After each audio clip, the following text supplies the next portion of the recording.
हाथों में ये सामान?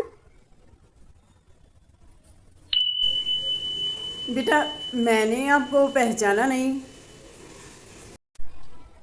आपने मुझे नहीं पहचाना मैम?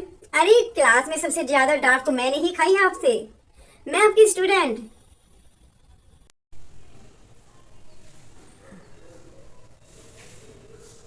हाँ, याद आया। वो नंदिनी हो ना तुम?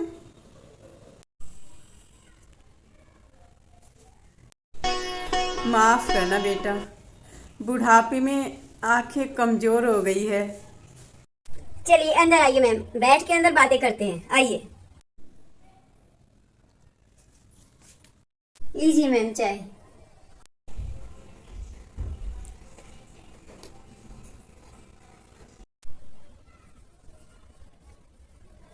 मैम, बुरा ना माने तो एक बात पूछूं? आपके दो बच्चे हैं, जहां तक मुझे याद है। दो बेटे। इस उम्र में आपको ये काम करने की क्या जरूरत पड़ गई? और क्या आपके बच्चे मना नहीं करते आपको काम करने को? बच्चे अब बच्चे कहाँ रहे। समय बदल जाता है, बहुत कुछ बदल जाता है। पर जब बच्चे बदलते हैं, बहुत दुख होता है बेटा।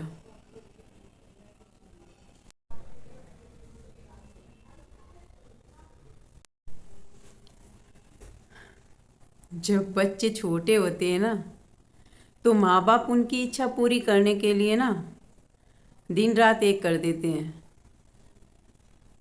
हम पति पत्नी ने भी किया, अपने बच्चों की कोशिश की कि हर इच्छा पूरी करें।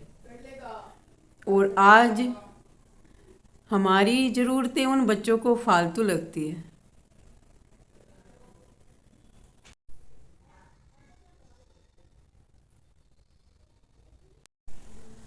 हम दोनों ने अपनी पूरी सेविंग, पूरी लाइफ की कमाई उन बच्चों की शादी में, ब्याह में, उनके लिए नया घर लेने में लगा दी। जिन बच्चों के लिए ना माँ बाप अपनी पूरी लाइफ लगा देते हैं, पूरा जीवन उन पर न्योछावर कर देते हैं, उन्हीं बच्चों की लाइफ में माँ बाप की कोई जगह नहीं होती। दूध में से जैसे मक्खी को निकाल के फेंकते हैं ना, वैसे आजकल बच्चे अपने माँ बाप को अपनी लाइफ से निकाल के फेंकते हैं।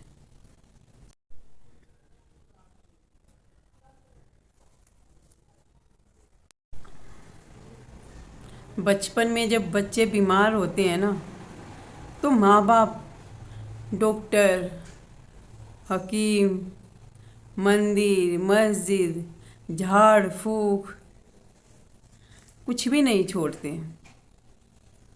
दिन रात जब तक बच्चा ठीक नहीं होता, खाना पीना सब भूल जाते हैं। और बुढ़ापे में वही बच्चे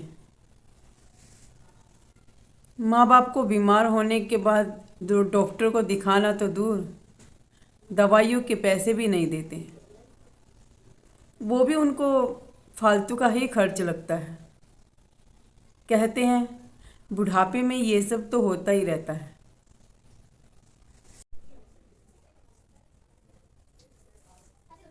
तुमने अभी अभी कहा ना बेटा कि मैम आपके दो बच्चे हैं।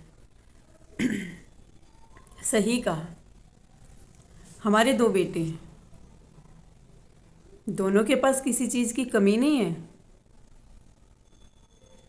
लेकिन माँ बाप को मैं क्यों रखूं? तुम्हारे भी तो माँ बाप हैं, मैं क्यों रखूं? मैं क्यों ये जिम्मेवारी उठाऊं? दोनों भाइयों में बस यही चलता रहता है। उनके इस रवैये से दुखी होकर हम दोनों पति पत्नी घर से निकल गए और एक खुशफहमी मन में पाल ली थी कि बच्चों को गलती का एहसास होगा तो हमें वो लेने आएंगे। पर कोई नहीं आया।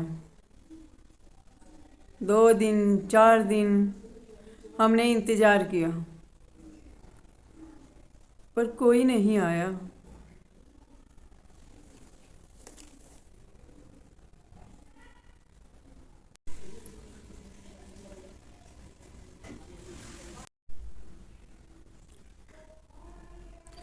माँ बाप के लिए ना उनके बच्चे ही पूरी दुनिया होते हैं, लेकिन बच्चों की लाइफ में माँ बाप के लिए ही जगह नहीं होती।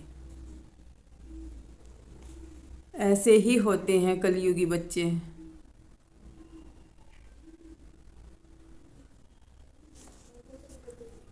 और रहा काम करने की बात, तो अपनी और अपने पति की छोटी छोटी ज़रूरतों को पूरा करने के लिए थोड़ा बहुत काम कर लेती हूँ। थोड़े पैसे आ जाते हैं तो थोड़ा काम चल जाता है। मैम, आप इतनी अच्छी टीचर हो, क्या आप मेरे बच्चों को नहीं पढ़ाएंगी? मेरे बच्चे ही क्यों, मेरे पास बहुत सारे बच्चे ट्यूशन पढ़ने आते हैं। मैं सबको हैंडल कर लेती हूँ, लेकिन मेरे खुद के 2 बच्चे हैं जो मुझसे हैंडल नहीं होते हैं। और मैं कुछ बच्चों को और आपके साथ ट्यूशन पे लगा देती हूँ। आप शाम को मेरे घर आ जाया करिए और यहाँ पर मैं आपको जगह दूंगी और आप मेरे बच्चों को भी पढ़ाएंगे और कुछ बच्चों को और पढ़ा लेना। आपका अच्छे से काम चल जाएगा और मेरी भी हेल्प हो जाएगी। मैं आप जैसी अच्छी टीचर तो नहीं हूँ, और इस उम्र में भी मुझे आपसे कुछ ना कुछ सीखने को और मिलेगा। मेरे लिए भी बहुत अच्छा होगा। हाँ, यही सीख ठीक है। मैम, आप आओगे ना मेरे बच्चों को पढ़ाने? क्योंकि जो काम आप करते हो वो आपके लायक नहीं है। एक टीचर के लिए इससे अच्छा काम क्या होगा? आएंगे ना मैम? अगर ऐसा हो जाए तो बहुत अच्छा होगा बेटा, क्योंकि सारे दिन घूम घूम कर बुरा हाल हो जाता है। और एक टीचर के लिए इससे अच्छा काम क्या होगा। मैं तो भगवान को यही बोलूँगी कि हर टीचर के पास तुम्हारे जैसी एक स्टूडेंट ज़रूर हो। बहुत बहुत धन्यवाद बेटा। शुक्रिया। नहीं मैम, इसकी बिल्कुल भी ज़रूरत नहीं है, क्योंकि आज मैं जिस मुकाम पर हूँ ये सब आप लोगों की मेहनत से ही तो है। आज भी मैं वो दिन नहीं बोलती हूँ कि मैं क्लास में कितनी कमज़ोर थी पढ़ाई में, लेकिन आपकी डांट फटकार की वजह से ही मैं जो आज हूँ वो बन पाई हूँ। तो डन, कल आप मेरे घर आ रही है बच्चों को ट्यूशन पढ़ाने। आपकी नई जॉब कल से शुरू। और अभी देखो, मैं खाना बनाने जा रही हूँ अपने हाथ से। आपको गरम गरम खाना बना के खिलाऊंगी, आप मना नहीं करेंगे।